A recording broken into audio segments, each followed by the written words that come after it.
हरे कृष्णा हरे कृष्णा। हमारी चर्चा इंद्रियों के ऊपर चल रही थी कि इंद्रिय को कैसे वश में करें।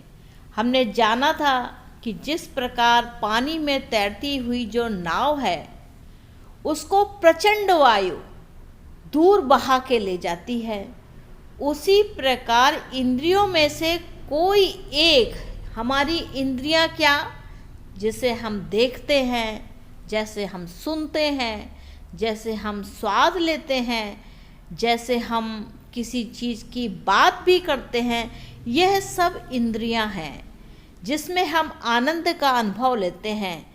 कभी इसे हम देखने का सुख कह सकते हैं, देखने का आनंद कह सकते हैं, सुनने का आनंद कह सकते हैं, बात करने का आनंद कह सकते हैं, गीत संगीत करने का आनंद ले सकते हैं। तो यह जो आनंद है यह हमें बहा ले जाता है। जिस प्रकार का इसकी प्रकृति होती है यह उस ओर आपको बहा ले जाता है। अगर इसमें कहीं निगेटिविटी की बात हो तो क्या होता है कि हमने बुरा देखा तो हम बुराइयों की ओर बढ़ते चले जाते हैं, हमने बुरा सुना तो हम बुराइयों की तरफ और आकर्षित होते हैं और बढ़ते चले जाते हैं।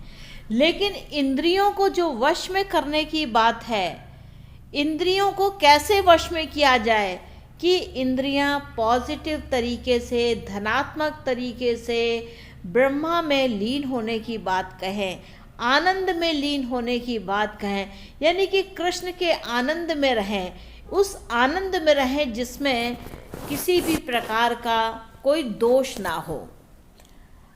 हम अपनी इंद्रियों को कैसे नियंत्रित कर सकते हैं, यह सीखना ही पड़ता है।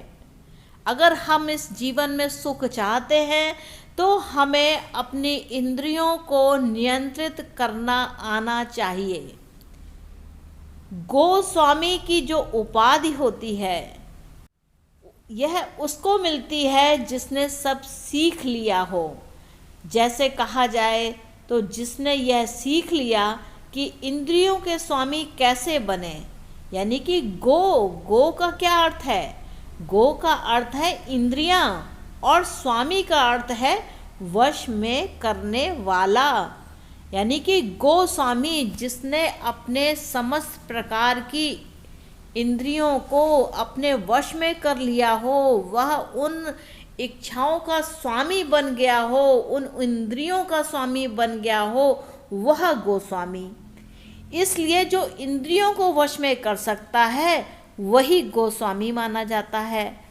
कृष्ण भगवान कहते हैं कि जो अपनी पहचान भ्रामक, यहाँ समझने की बात है कि यह भ्रामक क्या, जो इस फैशन है, जिसे आज की दुनिया में अगर कहा जाए तो फैशन भौतिक शरीर से रखता है, यानी कि अपनी पहचान को वो देख दिखावा के रूप में रखता है। जिसने छद्म वेश धारण कर रखा है वह अपने सही स्वरूप की आत्मा में स्थित नहीं हो सकता है।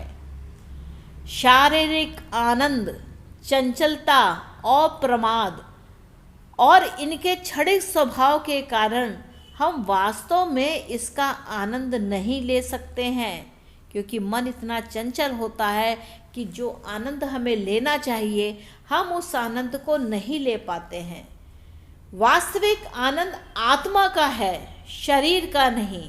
यहाँ इस भेद को समझना होगा कि जो सच का आनंद है, सच्चाई का जो आनंद है वह आत्मा का आनंद है, यह शरीर का आनंद नहीं है।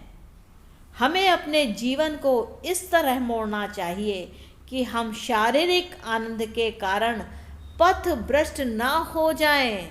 यहाँ यह बात समझनी चाहिए कि शारीरिक आनंद, यानी कि ऊपर से देख दिखावा वाली जो बातें होती हैं उसके कारण कहीं हमारा पथ भ्रष्ट ना हो जाए।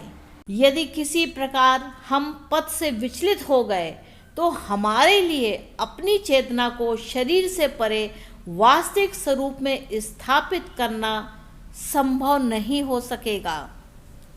जो लोग इंद्रिय भोग तथा भौतिक ऐश्वर्य के प्रति अत्यधिक आसक्त होने के कारण ऐसी वस्तुओं से मोहग्रस्त हो जाते हैं, उनके मन में भगवान के प्रति भक्ति का दृढ़ संकल्प नहीं हो पाता।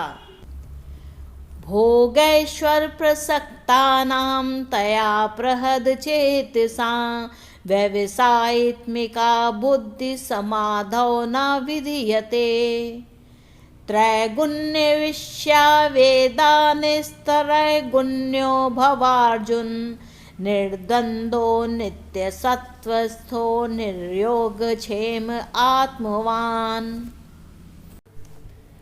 यह श्लोक श्री भगवद गीता के अध्याय 2 के 44वें और 45वें श्लोक से संबंध रखता है। जो लोग इंद्रिय भोग तथा भौतिक ऐश्वर्य के प्रति अत्यधिक आसक्त होने के कारण ऐसी वस्तुओं से मोहग्रस्त हो जाते हैं, उनके मन में भगवान के प्रति भक्ति का दृढ़ संकल्प नहीं हो पाता। वेदों में मुख्यतः प्रकृति के 3 गुणों का वर्णन किया गया है। वह गुण है सतोगुण, रजोगुण और तमोगुण।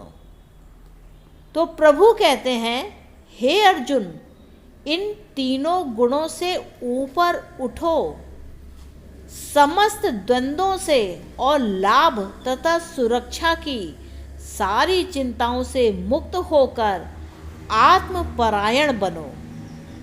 तो यह ज्ञान जो है श्री भगवान कृष्ण अर्जुन को देते हुए विस्तार से बताते हैं। तो अगले एपिसोड में हम जानेंगे कि यह सत्वगुण, रजोगुण और तमोगुण क्या अर्थ देते हैं। हरे कृष्णा।